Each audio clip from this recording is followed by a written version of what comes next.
de Isaías, un texto muy conocido. Fue inspirado 750 años antes de que el Mesías llegara y sin embargo fue escrito en tiempo pasado, como si hubiese sido algo que ya hubiese acontecido, y las profecías de Dios en su gran mayoría están dadas de esa manera, porque en la mente de Dios son hechos que ciertamente ocurrirán tal cual han sido plasmados. ¿Quién pensaría que un niño nacido en un pesebre sería Dios hecho hombre, sería un príncipe de paz? Y no solamente un príncipe de paz, pero el príncipe de paz que restablecería la amistad entre Dios y el hombre. Y con eso yo quiero que leamos los versículos 6 y 7 de Isaías 9. Porque un niño nos ha nacido, un hijo nos ha sido dado, y la soberanía reposará sobre sus hombros, y se llamará su nombre Admirable Consejero, Dios Poderoso, Padre Eterno, Príncipe de Paz. El aumento de su soberanía y de la paz no tendrá fin sobre el trono de David, sobre su reino, para afianzarlo y sostenerlo con el derecho y la justicia desde entonces y para siempre. El celo del Señor de los ejércitos hará esto. Yo creo que aunque este sea un texto conocido por muchos, la Navidad y sobre todo el domingo antes de nosotros celebrar tradicionalmente lo que es la llegada del Mesías al mundo, es propicio para nosotros reflexionar acerca de un tema o de un texto que nos habla de la entrada de Dios a un mundo perdido. Sobre todo después que Dios había retirado su gloria 400 años antes de que Jesús viniera. Es un texto conocido y los textos conocidos tienen un problema para nosotros, y es que estamos tan familiarizados con ellos que con frecuencia nosotros perdemos el interés en lo que el texto relata. Y sin embargo, el relato de este texto es un hecho singular en la historia de la humanidad, y si es de esa manera, pues entonces nosotros deberíamos prestar atención y estar dispuesto a revisarlo y a reflexionarlo de manera recurrente. Como hemos dicho en otras ocasiones, la mejor manera de nosotros tratar de obtener del texto, de exprimir el texto, de tal forma que pueda gotear, si pudiéramos decirlo, todo lo que ahí está, es cuestionando el mismo texto. Cuando usted no hace eso, pues se queda mucha información contenida en el texto que usted pasó por alto. Y lo que vamos a hacer en el día de hoy es exactamente eso mismo. Y aquí hay algunas preguntas que yo le hice al texto y que usted debiera hacerle, porque el texto nos habla de que un niño nos ha nacido. Pudiéramos preguntar, ¿cuándo nos nació? ¿Bajo qué circunstancias nació? ¿Cómo llegó este niño hasta nosotros? ¿A quién le fue dado? ¿Dónde llegó? ¿Para qué fue dado? ¿Cuál fue su nombre? ¿Cómo le llamaron? ¿Cómo le recibieron? ¿Le recibieron todos? ¿Le recibieron algunos? ¿Le recibieron la mayoría? Y cuando tú revisas el texto, lo primero que el texto nos revela es que este niño que estaba siendo dado, o este regalo que nos estaba siendo dado, fue definido como un niño. Es un regalo que nos llegó de la misma manera que nosotros hemos llegado al mundo. Un niño común y corriente. En segundo lugar, ese niño que vendría como un regalo, el profeta nos dice que nos fue dado. No es algo que estábamos buscando, no es algo que habíamos imaginado, pensado, no es algo que tú puedes lograr, no es algo que te puedes ganar, es algo que tú recibes, viene como un regalo, nos fue dado. En tercer lugar, el texto nos deja ver quién lo dio, porque habla de que un niño nos ha nacido, inmediatamente después dice, un hijo nos ha sido dado, de manera que lo dio el Padre. lo dio el Padre, de quien Juan dijo que tanto amó Dios, el Padre obviamente, al mundo, que nos dio a su unigénito, de manera que todo aquel que crea en Él no se pierda, mas tenga vida eterna. De manera que hay varias cosas que ya yo sé a partir del texto. Número 1, hemos recibido un regalo. Número 2, el regalo que hemos recibido vino en forma humana, vino como un niño y fue dado por un Padre. El Padre es celestial. Tanto amó Dios al mundo que dio a su unigénito. Dios amó al mundo. Dios no amó las formas pecaminosas del mundo, pero Dios amó a los autores de las obras pecaminosas del mundo. Y yo creo que esa es una buena pregunta para nosotros hoy. Si nosotros amamos al mundo de la manera que Dios ha amado al mundo, porque frecuentemente nosotros amamos de una manera a la inversa. Nosotros tendemos a amar las obras pecaminosas que hay en el mundo y tendemos a desechar o a rechazar a los autores de dichas obras. Pero Dios amó a los autores y odió las obras pecaminosas de ellos. Dios nos dio a su Hijo. Dios nos dio el Evangelio en la persona de su Hijo. El Evangelio no es otra cosa, dicho de otra manera, que el mensaje de la vida, la muerte y la resurrección de Jesucristo. De manera que tú puedes decir en Juan 3:16, tanto amó Dios al mundo que nos dio el Evangelio, su Hijo, el mensaje de su vida, su muerte y su resurrección. Y si tú piensas en este regalo, el unigénito de Dios, la segunda persona de la Trinidad, piensa un regalo tan extraordinario que vino envuelto de una manera tan ordinaria, una naturaleza humana. Eso es literalmente. La naturaleza humana fue el papel en el que Dios envolvió su regalo para los hombres. Lo dio Dios y lo envolvió en una naturaleza humana común y corriente. Nosotros leemos esto, un niño nos ha nacido, un niño nos ha sido dado, decimos así, ya yo conozco esto, lo pasamos por alto, pero si tú eres padre, si tú eres madre, ¿darías tú a tu hijo para que muriera por alguien culpable? ¿Darías tú a tu hijo inocente para que muriera justamente por aquel que es el culpable del delito por el cual tu hijo sería crucificado? ¿Lo darías para salvar a un enemigo? No lo daríamos probablemente ni siquiera para salvar a un amigo, mucho menos a un enemigo. ¿Lo darías si tú supieras que lo iban a clavar en la cruz? De hecho, ¿lo darías precisamente para que lo clavaran en la cruz? Yo en una ocasión escuché a un predicador, E.V. Hill, de Estados Unidos, hablando un poco acerca de lo que Dios nos había dado. Y él decía, ya era un señor entrado en edad, dice, yo tengo un nietecito de 3 años, y si tú quisieras que yo diera mi nietecito de 3 años para tú ser salvado, yo tengo que decirte que tú te irías directo para el infierno, tú te quemarías en el infierno. Pues yo no lo voy a dar. Pues Dios nos dio a su Hijo. Nos dio a su Hijo justamente para que Él fuera clavado y yo no ardiera en el infierno. Gracias a Dios que mi redención no ha dependido de los hombres. La próxima pregunta es, ¿bajo qué circunstancia llegó este Hijo? Cientos de años de espera. El pueblo judío estaba deseoso, ansioso de que llegara el Mesías esperado, el Mesías anunciado. Después que el Antiguo Testamento cerró, habían pasado 400 años de silencio, ningún profeta, ninguna revelación nueva de parte de Dios, y de repente el Hijo ha llegado. Déjame darte un poco quizá la emoción, el sentir, parte de la ansiedad gozosa, si tú pudieras decir, de algunos de lo que esperaban a este Mesías.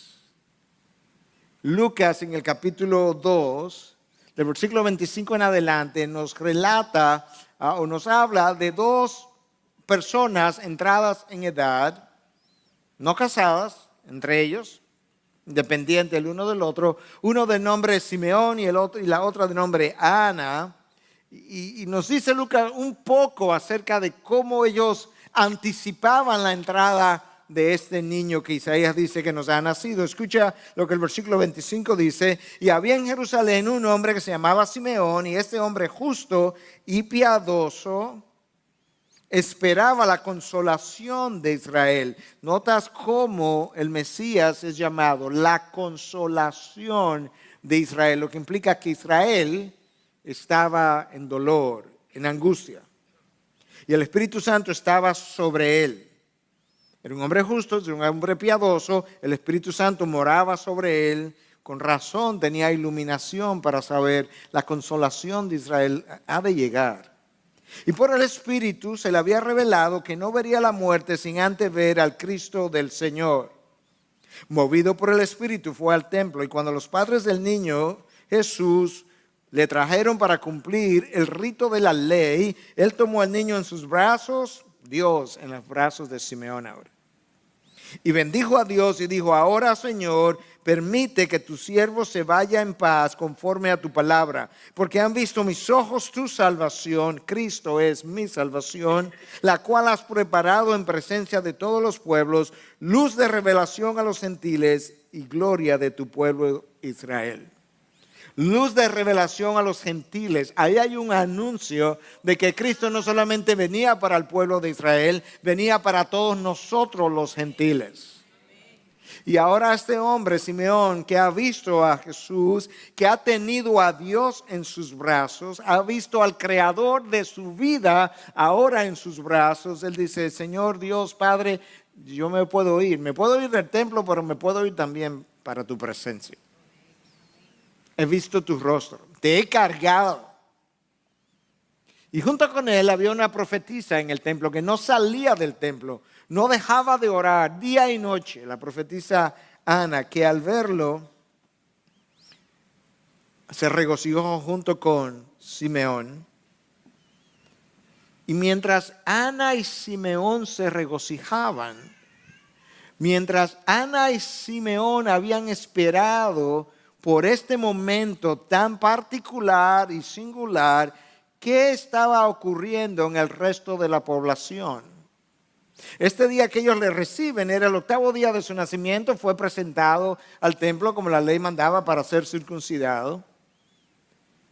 Pero el día en que Jesús entró 8 días antes, Ana y Simeón todavía no habían tenido la oportunidad de conocerlo, pero anticipaban algo, estaban en el templo, estaban esperando que cualquier día algo como esto pudiera ocurrir. Y ese día que Jesús entra, ellos estaban también en el templo en espera. Y el resto del mundo, ¿qué hacía?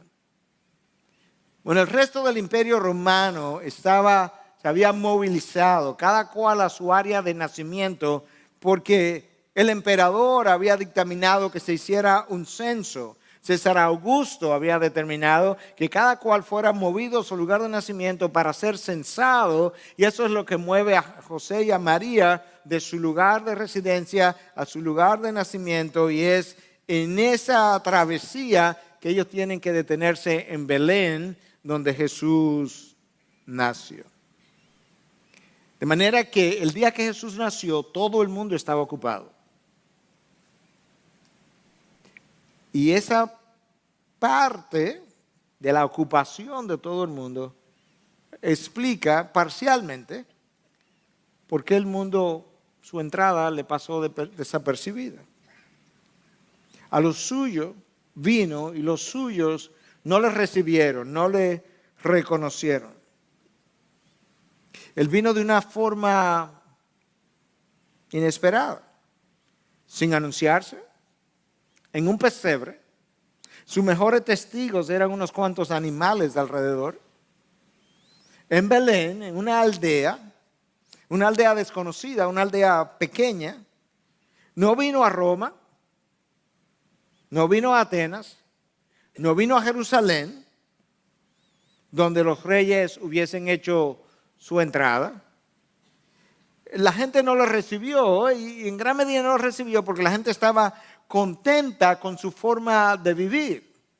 Habían algunos fieles que estaban esperando al Mesías. La mayoría no, la mayoría estaba contenta con la religiosidad del judaísmo, sobre todo los maestros de la ley. Cuando Jesús llegó, cada cual estaba haciendo, como dicen en inglés, su propia cosa. Your own thing. Y yo creo que hoy no es muy diferente. Yo creo que la segunda venida del Mesías, nosotros sabemos que la segunda venida del Mesías ha sido anunciada con tanta claridad como la primera venida del Mesías, quizás con más claridad que la primera venida del Mesías. Nosotros tenemos incluso hasta cierta manera, desde el punto de vista humano, hasta más certidumbre, porque vimos cómo se anunció la primera, vimos la realización de la primera, pues es natural que la segunda también acontezca de la misma forma, algo que ellos nunca habían visto para la primera ocasión. Y yo creo que hoy en día hay mucha gente también, o algunos, esperando con ansias la segunda venida del Mesías, pero yo creo que hay otro grupo también llamado de cristianos que en realidad como que están tan ocupados en lo que están haciendo, están tan satisfechos en sus profesiones, en sus estudios, en sus amoríos, en sus celebraciones, en sus gozos, que en realidad como que no hay mucho tiempo, ni espacio, ni ansia, ni motivación para la llegada del Mesías por segunda vez. ¿Tenemos las mismas ansias de Simeón y de Ana? ¿O estamos tan ensimismados en nuestras propias cosas que en realidad la Navidad es celebración con amigos y familiares, pero no es tanto una realidad en el corazón de nosotros? Pudiéramos estar tan llenos de actividades que pasamos por alto la razón de las festividades. En el caso del pueblo judío, muchos esperaban un Mesías político, un Mesías que pudiera levantar a Israel de donde estaba y llevarlo a la cima, un Mesías que pudiera darle prosperidad a la nación. Un Mesías que lo pudiera sacar del yugo de Roma, no conociendo que su peor yugo no era el de Roma, su peor yugo no estaba fuera de ellos, sino dentro de ellos. Que su peor yugo era el yugo del pecado, no conocían eso, estaban en completa ignorancia.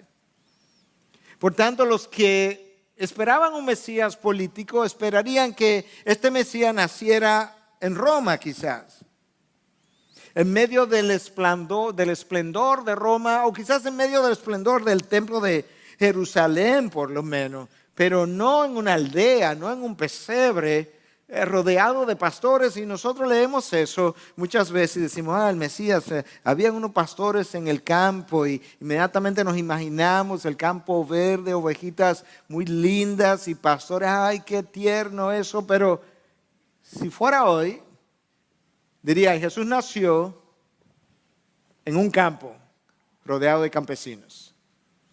Y nosotros diríamos, porque en realidad los pastores de aquella época eran los campesinos de nuestros días. Y las ovejas de aquel lugar son las vacas y los puercos de nuestras naciones. ¿Quién pensaría que el gobernador del cielo y la tierra nacería en esas condiciones? ¿Te imaginas en una iglesia de un predicador de la prosperidad de nuestros días? Donde alguien viene y dice, pastor, predicador, usted va a creer que el Mesías ha hecho su entrada y que nació rodeado de algunas vacas y campesinos, como en un pesebre. Yo creo que lo más probable es que él te diga, no lo recibo.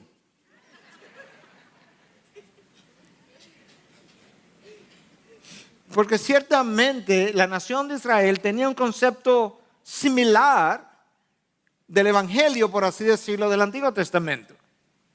Ellos estaban esperando un Mesías político que los hiciera prósperos.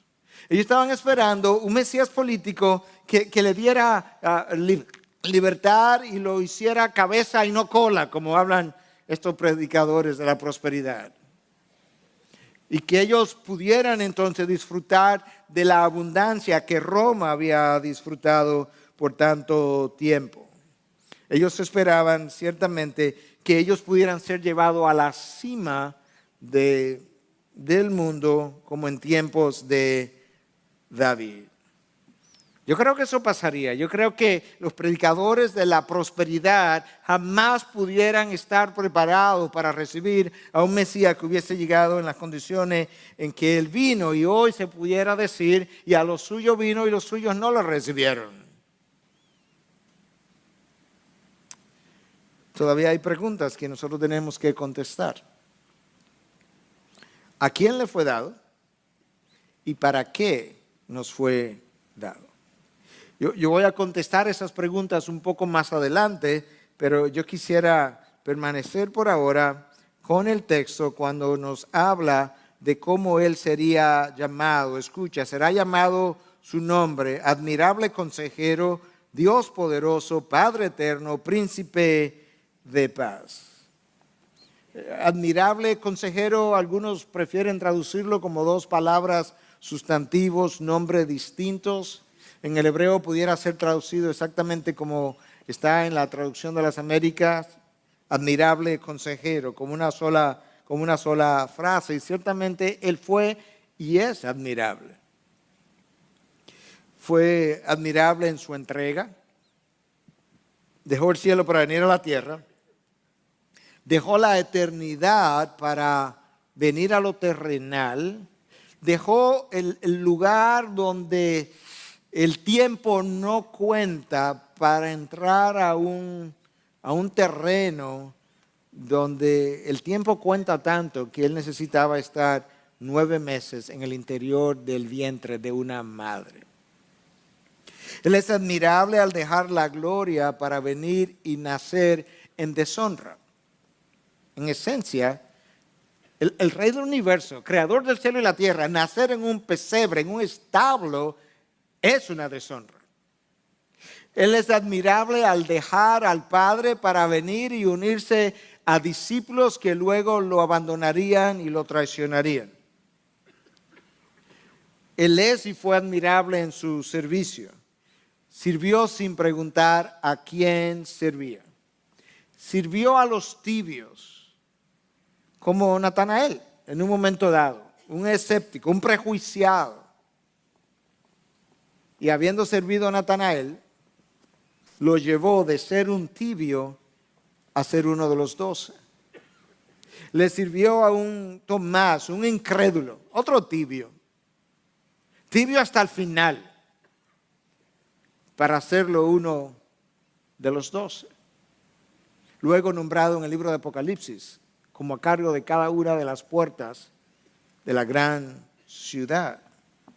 Le sirvió a alguien que no tenía el compromiso desde el principio, a alguien de quien él sabía que no tenía el compromiso desde el principio, a alguien que sería su traidor, a alguien que llegó a ser el tesorero de tan cercano en el círculo en el que él se desenvolvía, le sirvió a él sabiendo cuál sería su final. Sirvió sin prejuicios a la prostituta, a los recaudadores de impuestos, a los pobres, a los ricos. De igual manera, le sirvió a Zaqueo. Sirvió sin condenar a Pedro, aún después de negarlo 3 veces. Sirvió sin un título. Sirvió sin cobrar. Sirvió cuando otros no querían servir. Sirvió cuando otros no estaban motivados. Sirvió cuando otros se cansaron y pararon. Y cuando lo rechazaron, siguió sirviendo. Él es admirable. En todo el sentido de la palabra. En toda su vida. Antes y después de su crucifixión. Y él es un ejemplo de servicio. Él es un ejemplo de servicio tal que al final nosotros pudiéramos decir, ¿sabes qué? El hombre que sirve solo a los que le sirven, pues no sirve. El hombre que solamente le sirve a los que le sirven, pues no sirve. No sirve para ser discípulo de Jesús. Jesús fue y es admirable en su ejemplo de humildad. Siendo el mayor, le sirvió al menor. Siendo el santo, comió con pecadores. Siendo el rey, rehusó sus derechos. Él es admirable como ejemplo de humildad. No impuso su agenda. Él motivó a seguir su agenda. Él inspiró a seguir su agenda. Él influenció la vida de sus seguidores para seguir su agenda, pero no la impuso. Cuando algunos pensaron que él estaba tratando de imponer su agenda, él se volvió a sus discípulos y le dijo, ¿y ustedes se quieren ir también? Se pueden ir. Aquí no hay nada de imposición para con nadie. Solamente extendió una invitación a seguirlo. Nunca se sintió rechazado, aunque lo rechazaban. Nunca acusó a los que le rechazaron.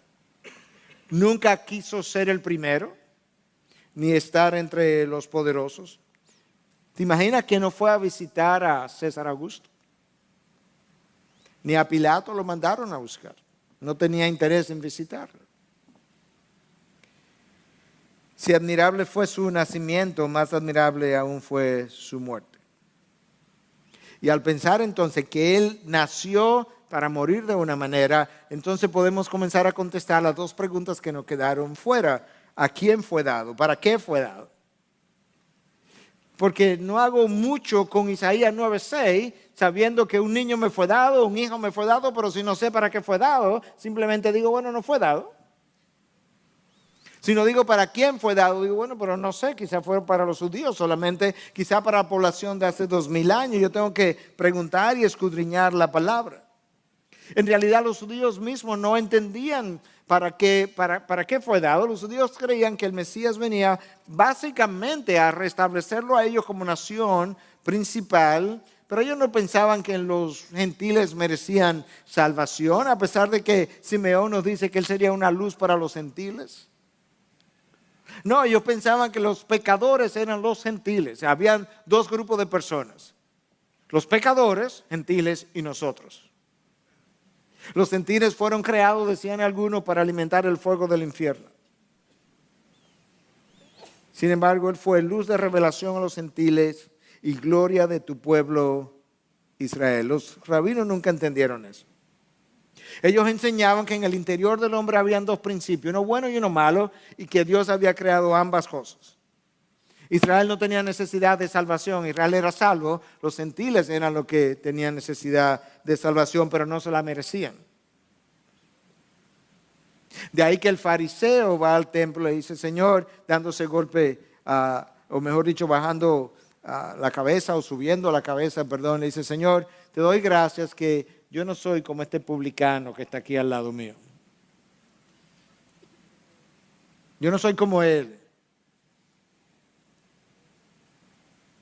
¿Te imaginas eso? Pero ¿sabes qué? Alguien me decía que en una ocasión estuve en una iglesia, me reservo el lugar y todo lo demás. Pero la oración de inicio decía, Señor, te damos gracias que nosotros no somos como las demás iglesias. El espíritu de fariseísmo no se ha muerto. Hay un fariseo de dentro de nosotros, como hay un Jonás dentro de nosotros. No en el corazón del que nació en el pesebre. Su nombre será admirable, consejero. Un consejero se supone que es alguien con sabiduría. Bueno, él es el principio y el fin de la sabiduría. Un consejero se supone que debe ser alguien como que ha tenido tus experiencias para poder entenderte en tus experiencias, pues resulta que él fue tentado en todo, pero sin pecado, dice el autor de Hebreos. Un consejero se supone que debe ser alguien que puede entenderte e identificarse con tus luchas. El autor de Hebreos dice exactamente que como él fue tentado en todo, justamente él puede identificarse con nosotros. El hecho de haber nacido de la misma manera que tú y yo nacemos le ayuda a identificarse con nosotros. El hecho de tener que haberse sometido a un padre, a una madre, sin mamá, sin papá, como no, le ayuda a él a identificarse con nosotros. Se supone que esa persona confiable, esa persona que es tu consejero, debe ser una persona confiable, que no le esté confiando tus confesiones a otros como Cristo tampoco lo hace. ¿Te imaginas si todo lo que hemos confesado a Cristo Él solo estuviera contando a otras personas? ¿Dónde estaríamos tú y yo? Esa persona debe ser veraz, ese consejero debe ser capaz de confortarte, de confrontarte a la vez, y después de confrontado, de consolarte.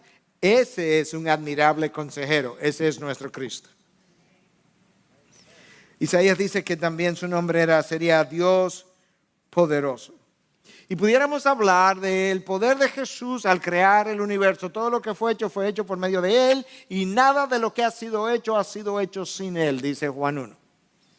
Pudiéramos hablar de su poder al crear, pudiéramos hablar de su poder al sostener el universo, pero yo creo que donde mejor nosotros vemos el poder de Cristo es en la cruz, en el momento de su muerte, donde Él está cansado, agotado, deshidratado, sudado, traspasado, avergonzado, rechazado, abandonado, escupido, donde Él está ahí en su peor momento de toda su vida, en el momento más débil. De hecho, tan débil está que Él se siente abandonado por el Padre en angustia y grita: Dios mío, ¿por qué me has abandonado?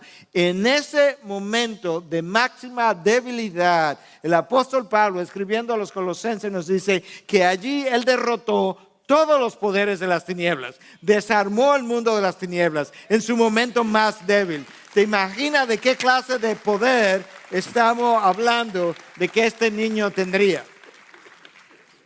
Por eso su nombre es Dios poderoso.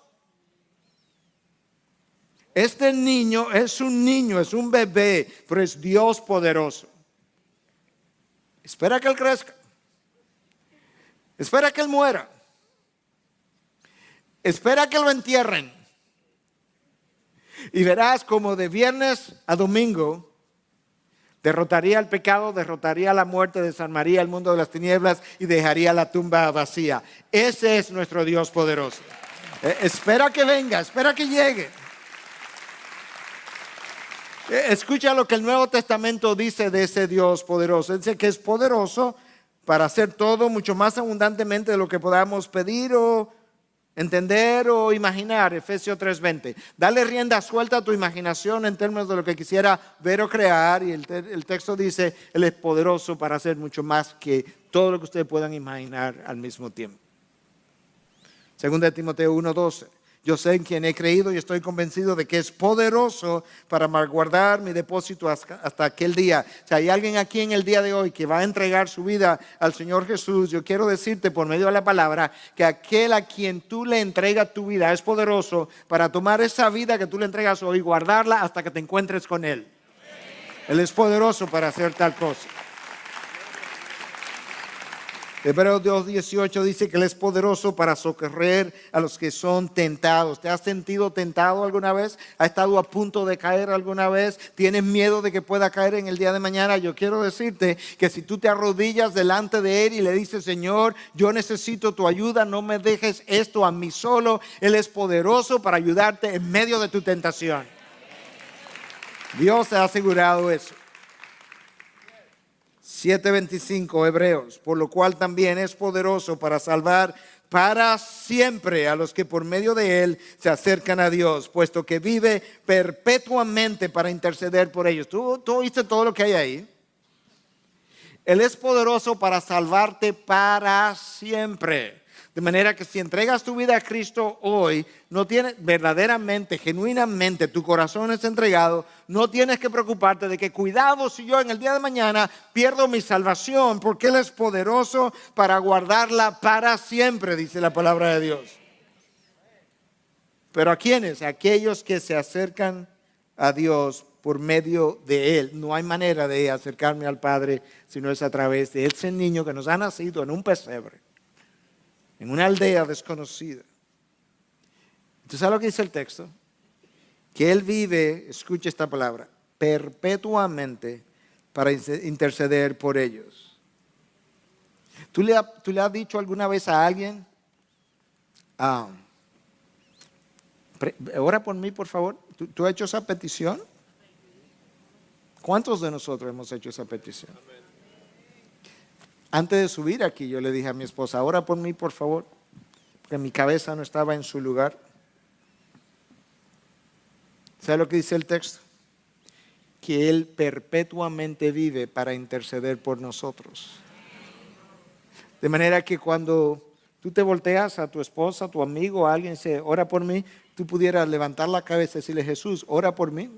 Tú intercedes por mí perpetuamente.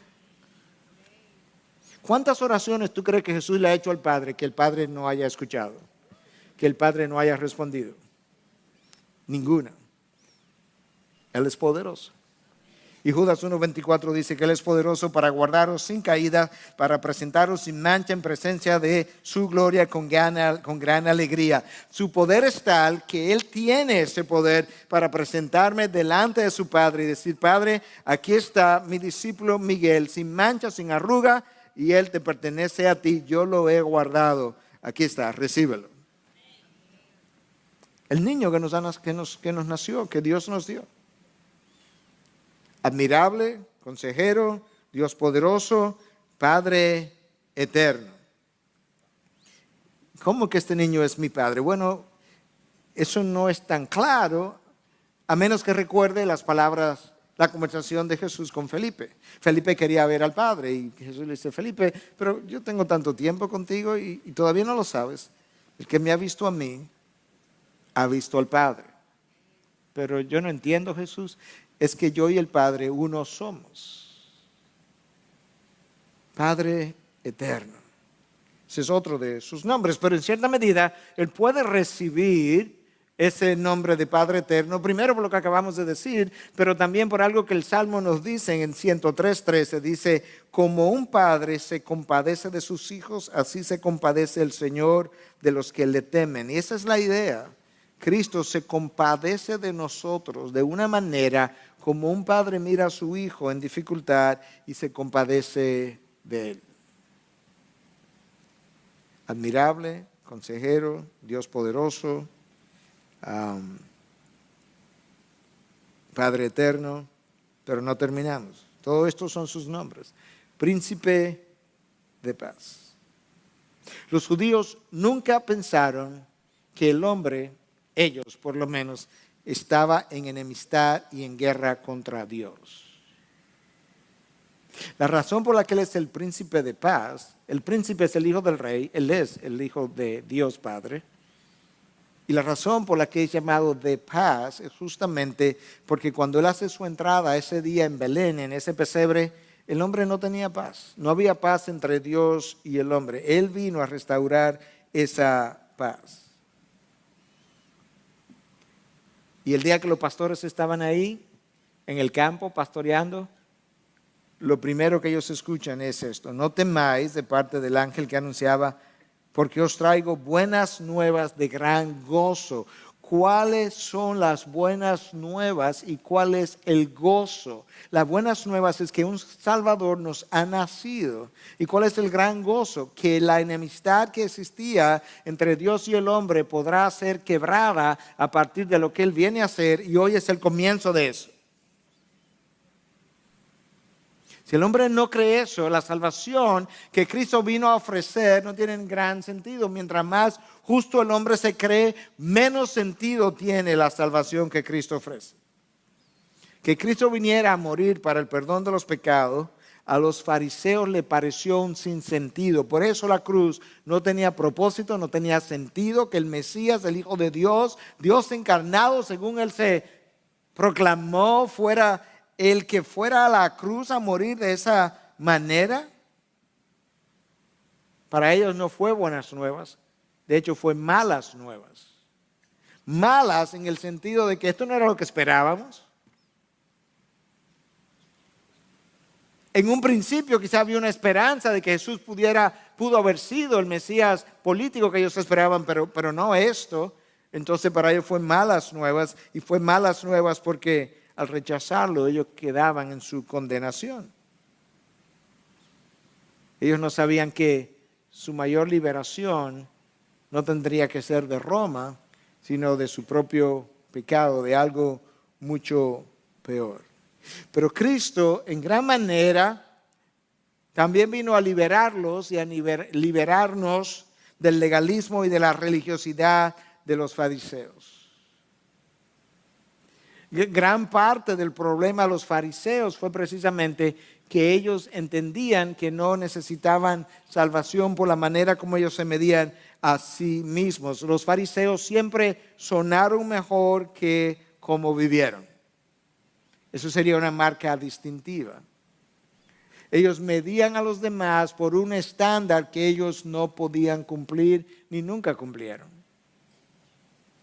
Ellos oraban de una manera sumamente reverente, pero sus vidas nunca estuvieron a la altura de sus oraciones. Y uno de los problemas, ¿verdad?, de los fariseos en el tiempo de Jesús sigue siendo el mismo problema hoy. Es que ese legalismo, fariseísmo y la verdadera religión se parecen mucho. Porque ambos tienen forma, ambos tienen estructuras, ambos tienen normas, ambos tienen actividades, ambos tienen ministros, ambos tienen liturgia. Pero uno está lleno de ritualismo y el otro está lleno de verdad. Cristo vino a liberar al hombre de la sabiduría humana y de la filosofía humana que hace que el hombre confíe continuamente en su propia sabiduría. Y al confiar en su propia sabiduría, pues se esclaviza aún más de sus propios pecados. Es la sabiduría humana que prefiere el yugo de la religiosidad que la libertad de la persona de Jesús. Yo creo que hoy en día, bueno, a lo largo de todos los tiempos, pudiéramos decir que Cristo, vino a liberarnos de la esclavitud del materialismo. Y pensando un poco como en aclimatar esto a nuestros días, quizás pudiéramos decir que Jesús en nuestros días tiene que liberarnos de la esclavitud del internet, la computadora, de los celulares, de los iPads, del consumismo, de la sensualidad y de la afluencia. El virus de la afluencia es peor que el virus de la influenza, peor que el flu. El príncipe de paz vendría a terminar la enemistad, la división, la separación entre Dios y todas estas cosas que contribuyen a esa separación. Su reinado iba a contribuir o iba a producir, iba a permitir, es la palabra, a que el hombre pudiera disfrutar de paz interior. Una paz interior que Jesús ha venido a restaurar al hombre y que muchas veces después de restaurarla, el hombre se involucra en hábitos de pecado y vuelve y la pierde. Por eso es que el Evangelio no es para escucharlo la primera vez que yo encuentro salvación. El apóstol Pablo quería evangelizar siempre las regiones donde él nunca había predicado a Cristo, pero tú notas cuando tú sigues su vida que él regresa a las regiones a volver a evangelizar a los evangelizados, porque yo necesito el Evangelio, tengo que recordar el Evangelio todos los días de mi vida. Su propósito, su fin, cómo opera, lo que es, lo que hace. Porque recobrada la paz, establecida por Cristo, el día que le conocí, si vuelves a entrar en hábitos de pecado, tú vuelves y pierdes la paz que Él restableció y tú tienes que predicarte el Evangelio a ti mismo otra vez. Porque tenemos ese fariseo dentro, tenemos un Jonás dentro, tenemos un... ¿Me acuerdas la historia de Caín, cómo él mató a su hermano? Tenemos un Caín dentro que mata al hermano. ¿O qué? ¿Cuánta gente vive dentro de nosotros? Sin mencionar al Pedro que vive dentro de nosotros, que niega a Jesús también. Por eso es que el interior muchas veces no vive en paz, porque Pedro, Jonás, el fariseo, Caín, se pelean todos unos con otros dentro de mí. Spurgeon, hablando de esta paz que el príncipe traería, dice: mira hacia arriba y no percibirás la ira lista para devorar. Para el Hijo de Dios, la ira de Dios que pesa sobre el mundo. Si miras hacia arriba, no está.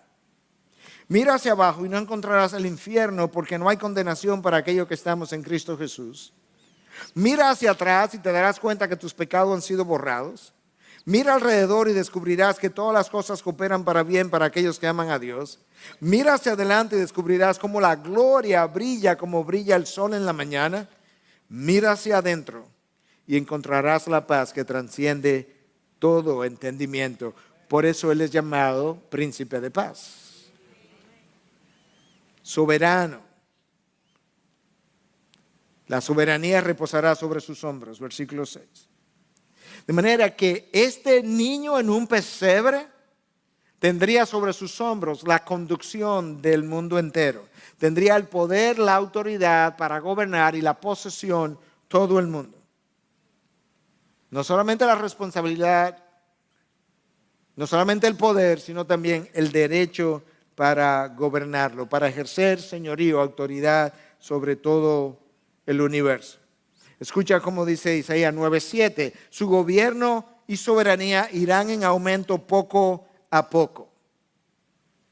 En otras palabras, cuando tú miras alrededor y te das cuenta que el mundo no está en paz, cuando miras alrededor y te das cuenta que el mundo todavía está lleno de injusticia y de muerte y asesinatos y crímenes y violaciones, y te pregunta ¿dónde está Dios? Recuerda que el aumento de su soberanía y de su paz iría poco a poco.